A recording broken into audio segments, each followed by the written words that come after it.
Welcome to this episode of Love That For You, the podcast where we dive into the stories that shape us and celebrate the moments that make us who we are. I'm your host, Morgan Leatherwood, a Charlotte-based professional photographer with a passion for genuine connections. Get ready for a conversation that's both lighthearted and deeply insightful. As we journey through each episode, you'll witness the power of storytelling in its purest form. Whether we're discussing pivotal life moments, overcoming challenges, or celebrating achievements, every story will leave you saying, "Love that for you." It's a phrase that encapsulates our genuine enthusiasm for the triumphs of others and the joy that radiates from their successes. You could be anywhere, listening to anything, but you're here, and I love that for you. Hey friends, before we jump into our conversation, I just wanted to remind you, if you don't know already, I actually host another podcast called Queen City Connect. This is a podcast that celebrates the dreamers, the doers, and the change makers of Charlotte, North Carolina. If that sounds like something that would interest you, I would love for you to go check it out on any podcast platform, even the one you're listening to right now. We would absolutely love that. Give it a like, give it a subscribe, rate and review, and I think you're really going to enjoy it. We also have an Instagram page that you can follow along to see who all of the incredible small business owners and nonprofits and creatives that make up Charlotte, North Carolina are at. So if that sounds like something you would enjoy, we would love for you to listen in. Thanks, everyone. I have Amber Shealy with me in the studio for the Love That For You podcast. Woo, woo, which I love that. And I love when people say, I love that for you. Yeah. So this is super. I mean, when I was trying to think of the name, Terry Flanagan was like, why don't you just name it Love That For You? That's what you say all the time. And I'm like, okay. I literally was like, okay. And then here we are. So you're here. You've already been in the studio now multiple times interviewing as our December guest host for the Queen City Connect podcast, which quick plug, if you guys haven't listened yet to that, especially Amber's episodes, she's interviewing Rebecca Woodman and Julie Tassi with LB Candles and Mandy Slocum and Emily Ratliff. Yes. I just remembered all those names off the top of my head. I put your Post-it note over there and you did it from memory. Oh, so you get a 100 on your pop quiz. Thank you so much. Anyway, these women are awesome leaders of nonprofits. Claire's Army, Drew's Crew, LB Candles. Rebecca is just an incredible counselor. Amber gets to have all these conversations and everyone needs to go listen to those when they drop on the Queen City Connect podcast. But then I selfishly was like, hey, Amber, can we just talk for Love That For You? Because you also are an incredible person. And I just want to talk about you. We're the same age. So I think that's fascinating what we've done with our lives up until 31. We're both 31. I know. It's weird to look back and be like, like in the last 31 years. And I'm almost 32. You are almost 30. You turn 32 in a few weeks. Depending on when people are listening to this, it's like December 18th, right? Mm-hmm. Everybody go give Amber the best birthday wishes and presents. Give to a nonprofit for my birthday. I'm going to post that. That's good. For sure. Yeah. That's really good. Yeah. I love that. People say like, I don't know what to get you because you own a gift store. So I'm going to be like, that's fine. So here's where you can donate. Yeah. Perfect. Okay. We'll just make a plug for that for sure when that comes out. But you used to be a teacher as well. Yes. What did you teach? Remind me. Kindergarten and first grade. Yeah. So I just told you before we started recording, I'm like, I've always wondered like what I would say on a podcast. And I'm like a dreamer and a doer and a thinker. And I'm like always in my head. You know how people say that women have spaghetti brain? Mm-hmm. It's like, I feel the spaghetti down to my heart. Like my heart and my mind are just like constantly like thinking and feeling and doing. And that's me. Yeah. So I've been thinking, what would I say? Right? Like, when do I feel like my life started? Do you know what I'm saying? Yeah, I feel that. And I've also thought like nobody wants to listen to a 3-hour podcast about like one person's life. So I'm like, what are the main events in my life that make me me? Yes. And I also at one point in my lifetime did pageants, and I feel like right now I am interviewing and I really want to win. What kind of pageants? Like, I will tell you, it wasn't like Miss America. It wasn't that organization. It was just like a totally separate, different organization. Okay. But I'm going to tell you that in chapter 4. Okay. Got it. I would say chapter 1, like, again, like what makes Amber, Amber. Yeah. Which, by the way, really fast, just tell everyone listening in one sentence what you're doing now. So we just know who you are, what you're doing now. Right now, I am a mom and a wife and an owner of a gift store in the Arboretum called Eliza B's. Perfect. Okay. Oh. That was a great little bio. Commercial. Honest to goodness, I promise I have listened to podcasts and like you want to know things about people, but you don't want to listen for like 1,000 hours. Yeah. But I would say chapter 1 of like who I am was first grade, because my teacher, Miss Bass, was my favorite, and her theme in her classroom was Busy Bee. We were the Busy Bees. I have like the smell of rubber cement in my memory because she would make our yearbook, pages. Remember how teachers used to like glue the pictures of all the kids? Yes. Okay, so like that's what I think of when I think of first grade. And I remember just like, I loved school. I loved getting work done. I loved making friends. And I'm like, oh my gosh, that is still me. Yeah. You know what I mean? Yeah. She invited us to her wedding.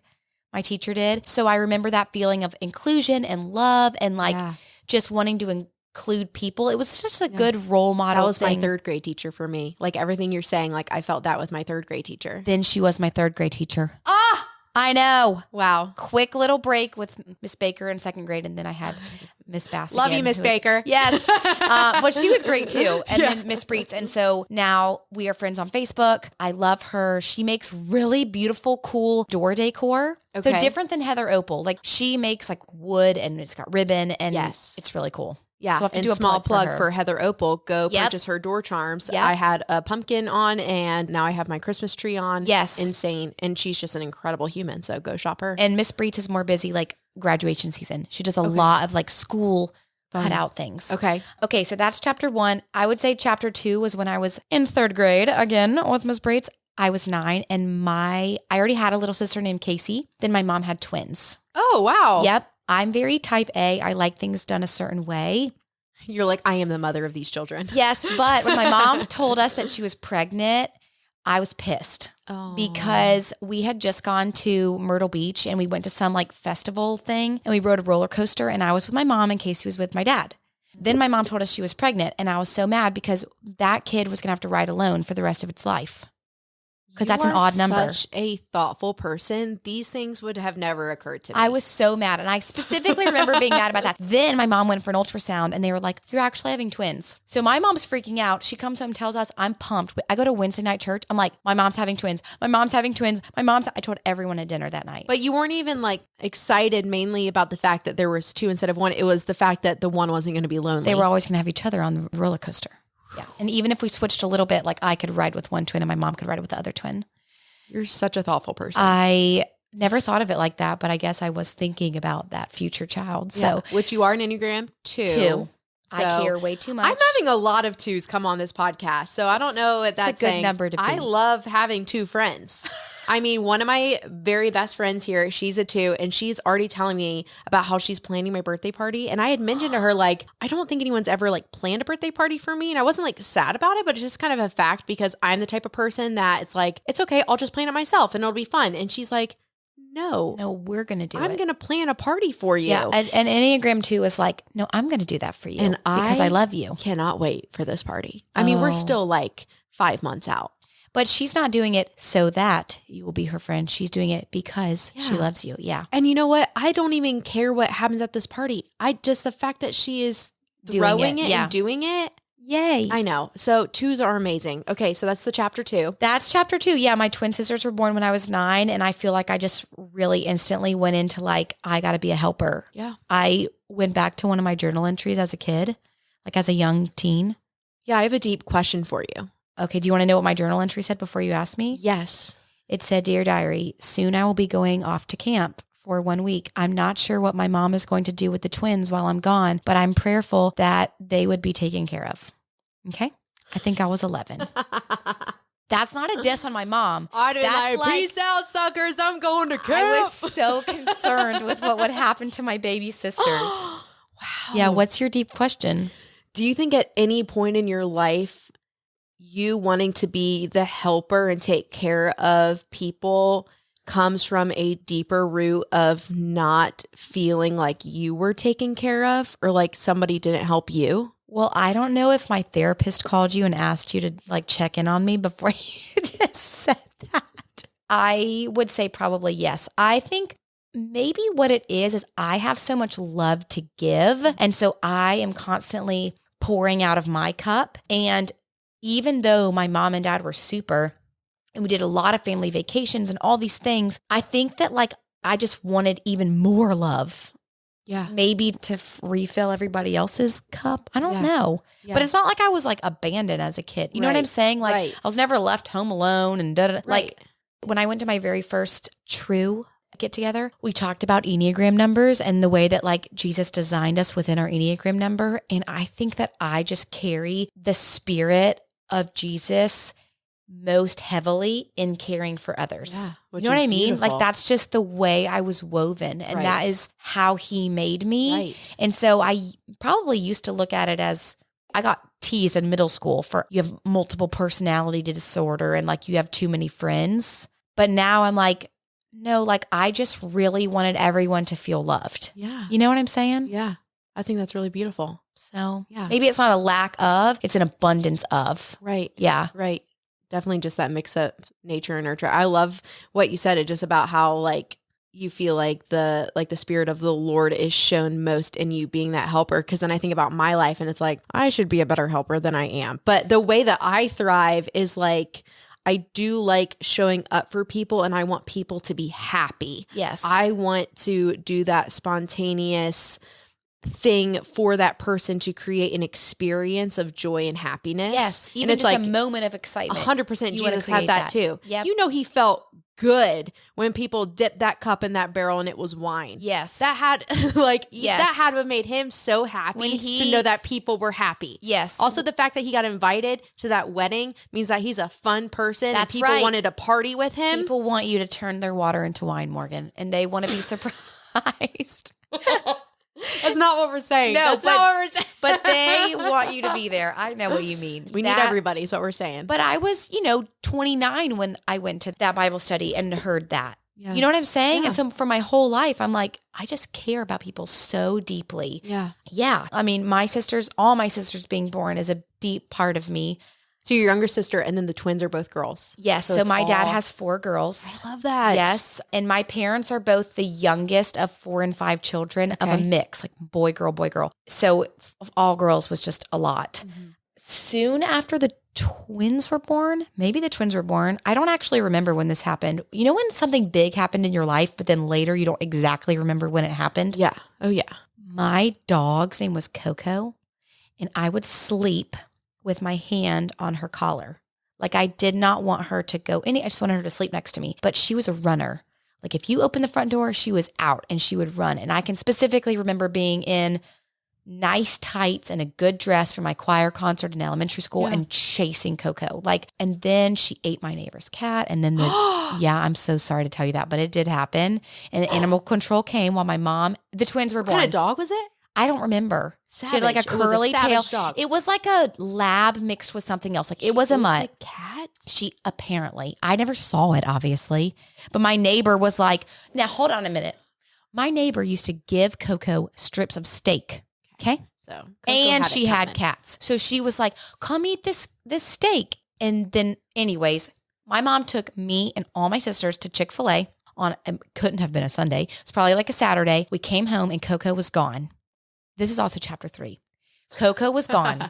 And my dad said, I need you to write this book, by the way. I know. These are actual chapters. Yep. My dad said, someone came and took Coco to a farm because Coco loves to run. And so Coco needs to go somewhere where she can just run and be on a farm and be happy.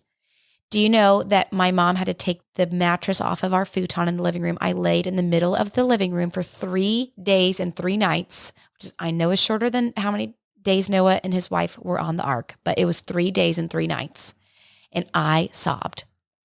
And that was such heartbreak for me and such sadness. You had never experienced No, I just like carry it so deeply. Like for someone who cares so much and like chased after her dog and chased after this like canine love, and then it got taken away. I just remember being like, nothing should ever be taken away from you quite like that. And that's why I'm so empathetic about mothers and their children. Because even though that was my dog as a kid, and if you wanted like a forward, I mean, it took us so long to have a baby that I'm like, nothing should be taken away that way. Yeah. And so I just look back on that and I'm like, that's a part of me. Yeah. And all of these things are just so mirrored in my life right now. Yeah. You know? Wow. When did they tell you the truth about the dog? Oh no, Coco still lives on a farm. I don't. But the whole cat story. I think they told me then. as a young child. Like I was 10. Oh, Yeah. Okay. Mm-hmm. Okay. Yeah. Wow. So sometimes I call Kodak Coco, and now I'm no, just now gonna, you won't. Yeah. Nope. It's okay. I mean, we've had other dogs since then, and now like my dog Peanut, if I left Peanut outside, Yeah. he would sit I've by seen the front Peanut. door He's all been night. in Eliza B's, right? Yes. Yeah, But like he does not leave my side. So I think Jesus was like, here is Peanut. He will not leave you. Like, I'm sorry that I made Coco go away. I'm like, it's okay, Jesus, I forgive you. Okay. Oh, wow. Okay. What did chapter 3? And then chapter 4? I think in chapter 4, I sort of mentioned this, but I got really bullied in middle school. I had a 5 head. See how it takes 5 fingers to cover my forehead? I know. That's not a thing. Is 5 that a head. Yes, it was. At Quail Hollow Middle School, I had a 5 head. And girls were really mean to me. And I wore my mom's clothes. I dressed like an older woman. Like I wanted to dress like a woman. And I got teased by it a lot. My boyfriend in middle school was 8 inches shorter than me. And now he's married to my best friend and they just had a baby girl and we love them. So it's not weird. Cute. But yeah, I got really teased and my mom would say, Amber, and maybe you can relate to this. My mom was like, they are mean to you because they're just jealous. They're just jealous. You are a sweet girl. You're a nice girl. You're involved. You make good grades. And it was really hard to like accept that as a middle schooler. And now that I'm older, I'm like, psh, heck yeah. When you're in middle school, you are figuring it out. And if somebody seems like they have it a little bit together and you don't, you're going to be mean to them. Right? It shouldn't be that way, but so I often still it see is. it now. Yeah. I still see it in middle school girls now. And I hate that. Especially that's when AIM came out.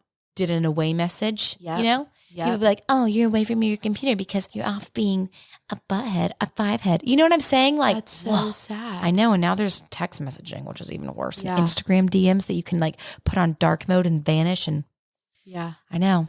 I saw a meme the other day. This will bring a little humor to this story. 7, can't sit in pain for too long, but it was like, yeah, Gen Z might dress like the 90s and like be taken back to the 90s, but they'll never know the true joy of being out at night and there not being any way for their parents to reach them. Oh, preach it, honey. There ain't Like, no yeah. Life 360 in the 90s or the early 2000s. Pros and cons. Yeah. Mainly pros. OMG. Actually, that's really true because, I mean, you could go to your neighbor's house and like, I don't know, pretend like you're booty dancing and like no one knows. Yeah, I mean, I would go to my neighbor's house and hang out. And I was a good kid. I really didn't really do anything wrong. And I also really wasn't bullied. And I'm like looking back at it and I'm like, no, I had a great childhood. But still, like my parents, I just went down and we rollerbladed and made ramps and played street hockey. I was very much a tomboy is what we called it then. I guess we can't call it that now. But yeah, Tina girl. Oh, it's like the opposite of Tom. Yeah, Tina. yeah, I'm exactly. just making that up. I was that person. Okay, that was you. But like came home and it got dark outside. Yeah. Those were the days. Yeah, those were the days. I know. So good. I Okay. know. So middle school's chapter 4, I learned that in a humbling way, sometimes people are mean because they're jealous. Yeah. Right? And then you have to find a way to just like love them no matter what. Yeah. And not be like, oh, you know what I'm saying? Like you're not trying to be like Regina George. You're just like, that sucks that you're like that. And like, I'm just being who I am. Yeah. Then I'm glad your mom was there to tell you that though. My mom was like a light in my life. Let this be an an encouragement to moms listening. Like your middle your schooler kid needs might you. think that it's annoying that you're in their life, but it's not. You need to be there. And You have to. And you have to tell them the hard truth. Like, do you think I went to middle school the next day and I said, you're being mean to me because you're jealous? No. My moral sense was like, I shouldn't say that that's why they're being mean to me, but I'm going to just roll with what my mom said. Right. Yeah. Right. So if you're a girl mom, I would just encourage you to like be that sweetness for your daughter because she needs to be loved and seen. That's really good. Yeah. Okay. So speed through middle school, high school, college. You're at this point, let's say like 17, 18, 19-year-old Amber. Are you thinking like, I guess I'll be a teacher? And so I'm thinking I just want to get married yesterday. Okay. Because I met my husband when I was 15. Oh, sweet. Did you fall in love like when you met or was it I did. Okay. I fell in love when I'm... Okay. All right. So I walked into Spanish class my sophomore year and then Joe was in the desk next to me and I was like, oh, honey, I think he is so cute. And I really loved him and he didn't even really know who I was. We had been to middle school together, but we didn't know who each other were. Yeah.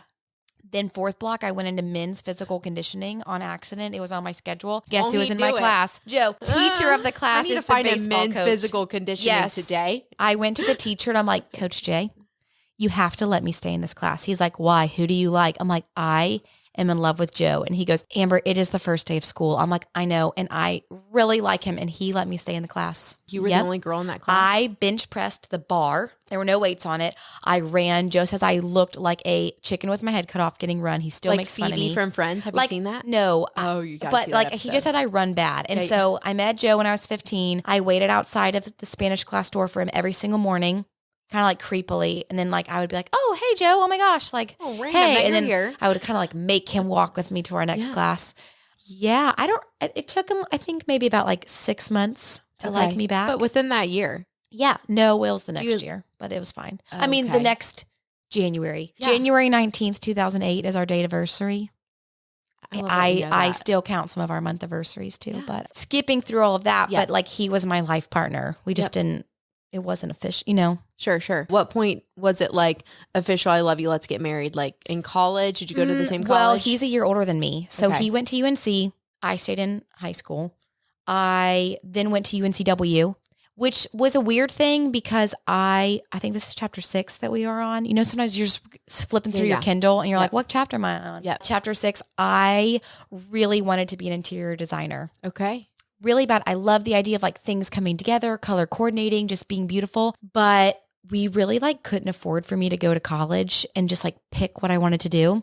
Yeah. So I was like, or there's this scholarship for being a teacher. It was called Teaching Fellows. Mm-hmm. So I was a teaching fellow. I got awarded the scholarship, but they picked what school you went to.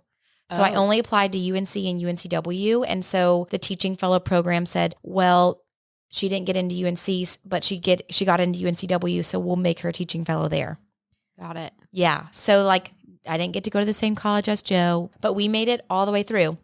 And honestly, looking back, if we have some young listeners and you're like, oh, we're going to different schools, blah, blah. It was amazing for us. It really shaped who I was. I like joined a sorority. I became the president of that sorority. That was like my lifeblood. I loved it so much. You just jumped in with both feet, 100%. Oh, yes. Loved my classes. Loved my roommate was my best friend. We took every single class together. Like it gave me a chance to like sparkle and shine and just be someone that wasn't just a girlfriend. You know what I'm saying? Yeah. But we didn't have to break up. Right. We just lived our lives. Right. And I visited him when I could. Yeah. And so then I graduated college and I was like, well, obviously I'm going to go live in Chapel Hill because he was in law school. Okay. And so I became a teacher at really, really low income school, but I loved it so much. And to add some humor, because I know that you love it, not that we're talking about something sad, but my favorite student was Jamil. Okay. Everyone loves my Jamil voice. Let me hear it. Okay. Best behaves, what we gonna learn today? Because I told my grandma I was going to learn something new and I was going to tell her tonight when we was eating my chicken nuggets. Well, Jamil, I'll tell you what we're going to learn when we get to story time. Okay, Miss Behaves, I'll go put my backpack away right now. Yep. And in the winter. That was amazing. In the winter. Miss Behaves, my grandma hasn't taught me how to blow my nose. Could you please help me blow my nose? This is exactly how he talked. I am not joking you. I would say, okay, Jamil, come here. Go get a tissue and bring it back to me. Brings it back to me. Okay, Jamil, we're going to blow. We're going to count 1, 2, 3. Ready? Okay, Miss Behaves. I'm like, Jamil, that's air coming out of your mouth, not your nose. Let's try again. By the end of the year, he was able to blow his allergy-ridden nose. But yeah, Jamil was my favorite. That's incredible. Yep. How old was he? That was kindergarten. Oh my goodness. Yep. And so, you know, my birthday is in December. Yeah. And I read them all of the versions of the gingerbread man, the gingerbread girl, the gingerbread pirate. So we would make this little craft and we had glued it and we wrote about the gingerbread man. And on my birthday, he ripped the gingerbread off of his writing and he gave it to me as a birthday card. Another student gave me a Victoria's Secret gift card. Oh, wow. Okay. Yeah. So that was that. Speaking of, did you hear about the teacher who got fired because of her OnlyFans account? I feel like maybe I did. I don't know if this is appropriate. I don't know if podcast, that but we're just seeped through the bubble crack that I have. Remember my unicorn rainbow? And yeah. She literally, which is like not illegal to do. It's not like it was like with minors or anything, but they're like, yeah, no, you can't teach here. And she was like, that's fine. I'm making $40,000 here teaching. And I've already made over $1 million in like 6 months with my OnlyFans. So I'll just go do that. That is psycho. I don't. But also like, Wowzers. Take that, school system. Bless. Man. Oh my gosh. Okay. So, So I only taught in Durham for 1 year. Okay. Shout out. And then I moved. I was living in Chapel Hill, but I taught in Durham. got it. Then I taught for 3 years in Chapel Hill. Okay. I adored it. Then when Joe graduated law school, we moved back to Charlotte because we're Got both it. obviously from Charlotte. Yep. So we're the unicorns, like both born and raised in Charlotte. Wow. Yep. So we moved back here. I moved here in 97. So Okay. I'm like half unicorn. close. You're mostly a unicorn. I'm the thing on Harry Potter that's like half man, Yes. half horse. What is that Whatever called? that is. I'll ask my sister-in-law. She Okay. loves Harry Potter. That's I have no a idea what it's disturbing called. image, but yeah. You're half. Mm-hmm. We moved to Charlotte, and I guess this is where it mostly links to what I'm doing now, Yeah. right? Because I was living here teaching. I was not having an OnlyFans account. I sold Arbonne. Do you know about Arbonne? Oh, yeah. Okay. I got to say, I still use all Arbonne makeup. Okay. And I drink all of the nutrition. I am Okay. obsessed. I just, like back then, They're not the pink drink. That's Plexus. I don't know what that is. Yeah. Maybe Okay. Plexus. But it wasn't, it wasn't cool to like be a salesperson.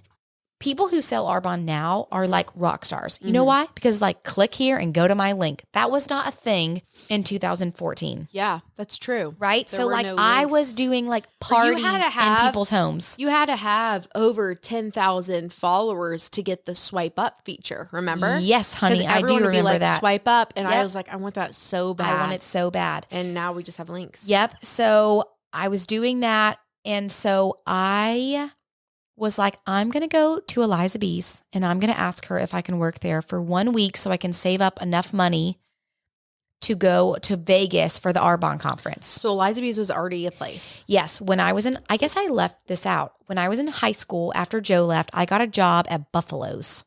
Buffalo's was in Ballantyne. Now it's called Duckworth's. Oh, okay. Yeah. The Duckworth's in Ballantyne used to be called Tony's. Like the restaurant. Yes, the Duckworth. restaurant. Yeah. Across we from have one Tony's in Ray Pizza. Farms right here too. Yes. So I worked at Buffalo's and I could see Eliza B's from across the parking lot. Okay. Then when I was about to go to college 1 year later, she moved to the Arboretum. Okay.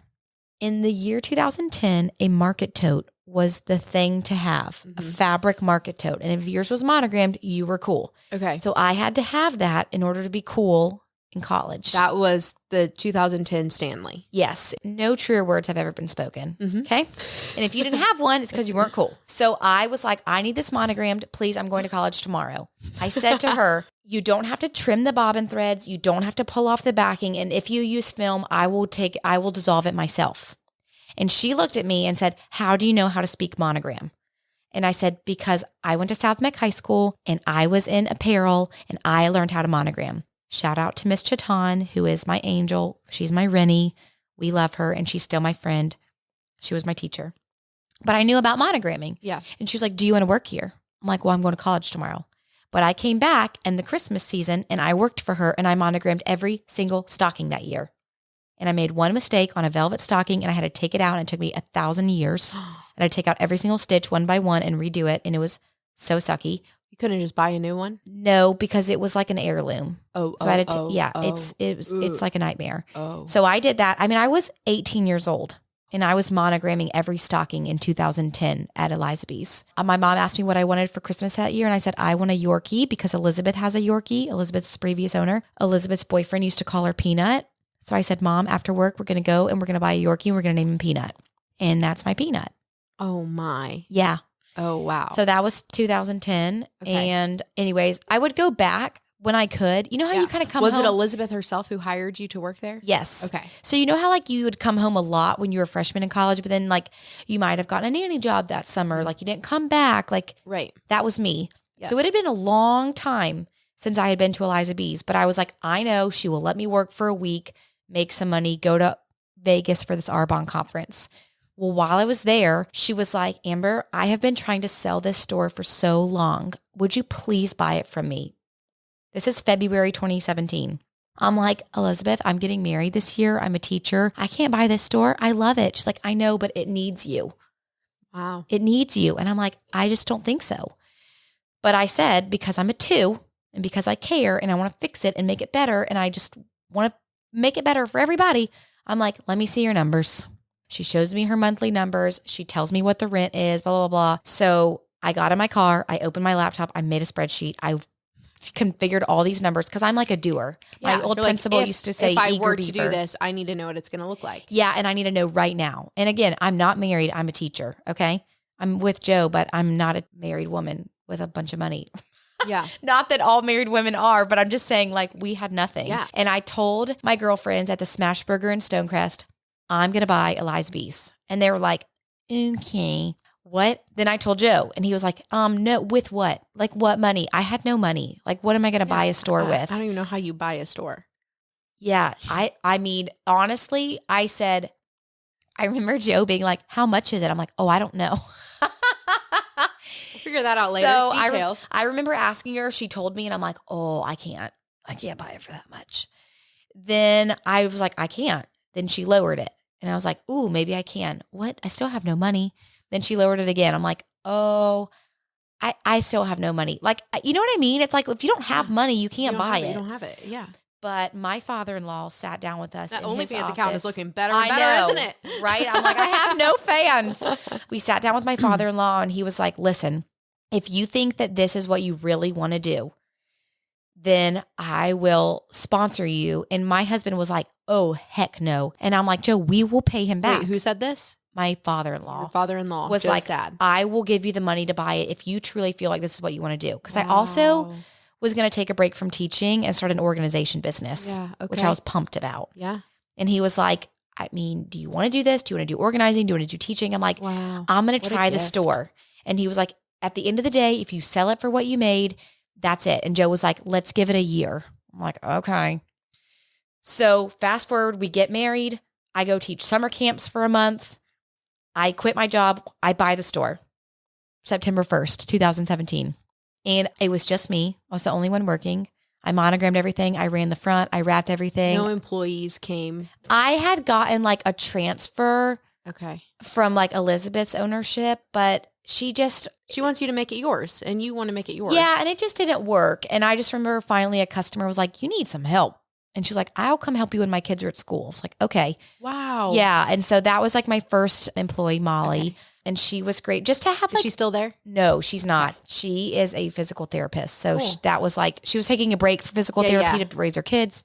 I wish that like I had my phone to show you these pictures of the store, because it was hot pink walls and the slat wall was turquoise and some slat walls were black, and she mostly sold sterling silver.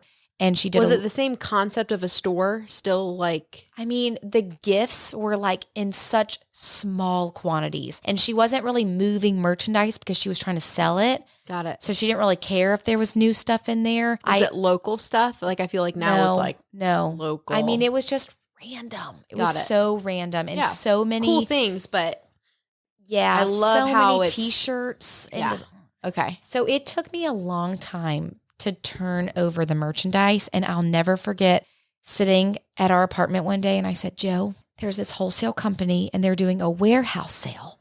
And so they're putting their wholesale items on clearance. Would it be okay if I spent $1,000? I'd never spent more than that on an order in my whole life. My whole life. I mean, of owning the store. We would sit down and we would be like, okay, this $250 order for stuffed animals needs to be, you can't buy that till next month. We don't have enough money this month to buy this. Like, people don't know that about Eliza B's. Like, I would like jump out of my chair. Like, it's freaking hard. Yeah. It was really hard. And we wanted more than anything to pay back my father-in-law. So we did that. We had really no money to buy anything. I think I said this on my Queen City Connect. I only bought 6 Ella B candles my very first Christmas. I didn't have money for any of that And then stuff. they sold out within 30 seconds. Yes. And so you're like, we're going to need more candles. Yeah. And I mean, we kind of went in and out. I finally hired like more people when we could. I hired a monogrammer when I could. Like, it took a long time. Yeah.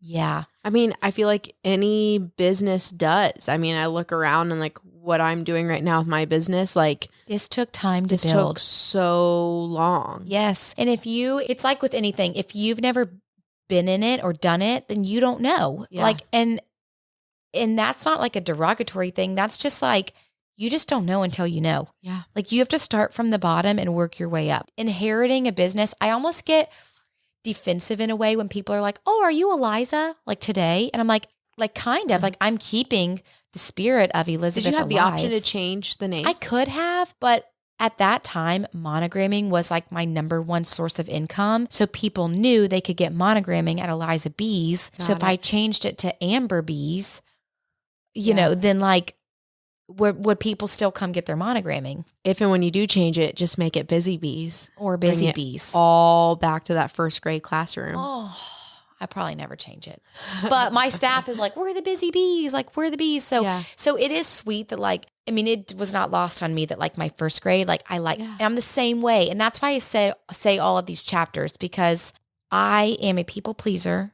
I want to take care of people. I want to help people find gifts. I want to organize things. I want to teach people how to do things better. Like all of these segments of my life have been so perfectly woven together to be the business owner that I am at Eliza B's. Yeah. And if anything, like you said, like, you know how you were like, does your like deep love for like wanting to take care of your sisters and like love on your family, like does it come from a sense of lack? I just like 2 years ago when we started fundraising for Miles Hedrick and his 2 twin daughters because his wife passed away of breast cancer, I'm like, I want Katie to like live on, and how will we do that? And so we raised money through Eliza B's, and I was like, Jesus, thank you for giving me this platform to raise money so that someone else would feel such a deep love in a time of loss. Like when I lost Coco, like all of these little just like mirrors of my life just shine. And I'm like,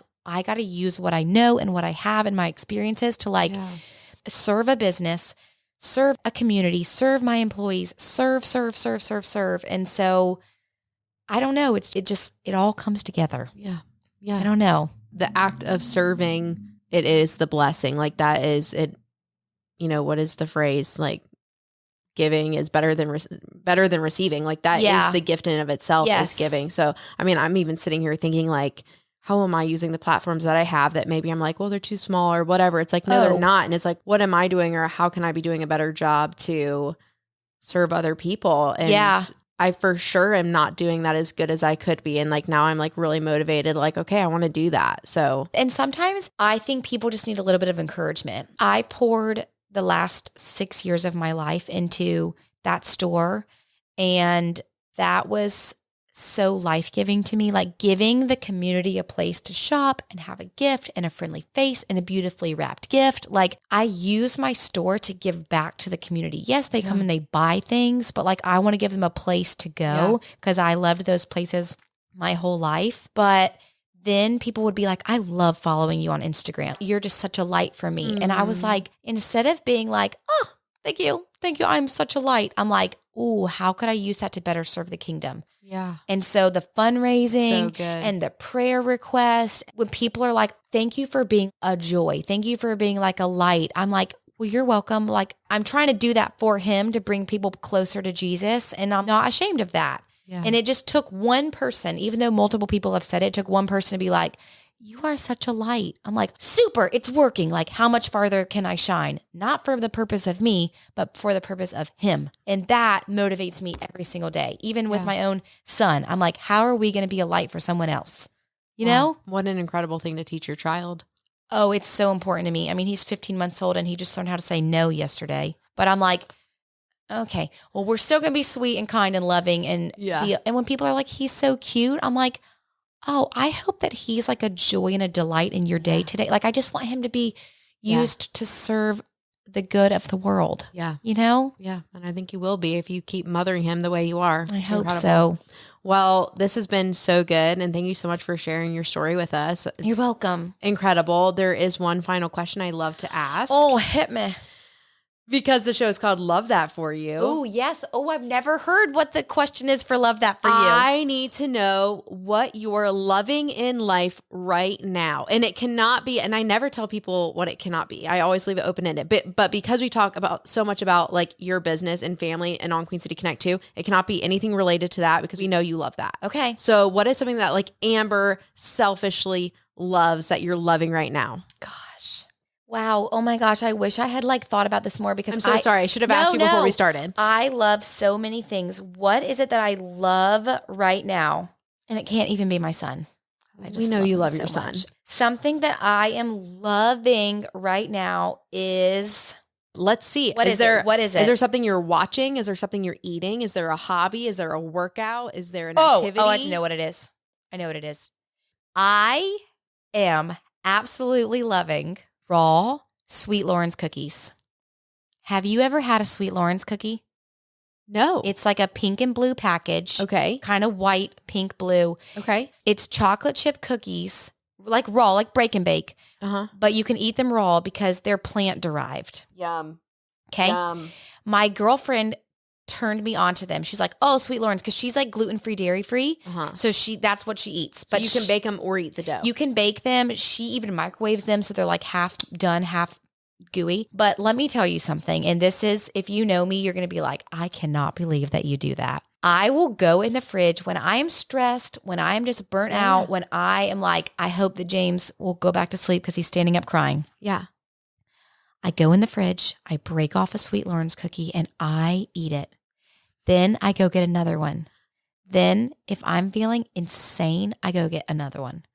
I limit myself to 3 every 4 hours. I'm not saying I eat 3 every 4 hours, but 4 hours needs to go by before I eat another one. Right. It's like a Tylenol. Now, you can only take so many for so many hours. I mean, like when I tell you I love them, if you were like, how about I take away your coffee and you have a raw Sweet Lawrence cookie, I'd be like, do it. If you were like, you can't even wear that sweater that's covering up your crop top that you're embarrassed to be wearing right now, I would wear this crop top in public that I'm embarrassed of for a Sweet Lawrence cookie. Oh my.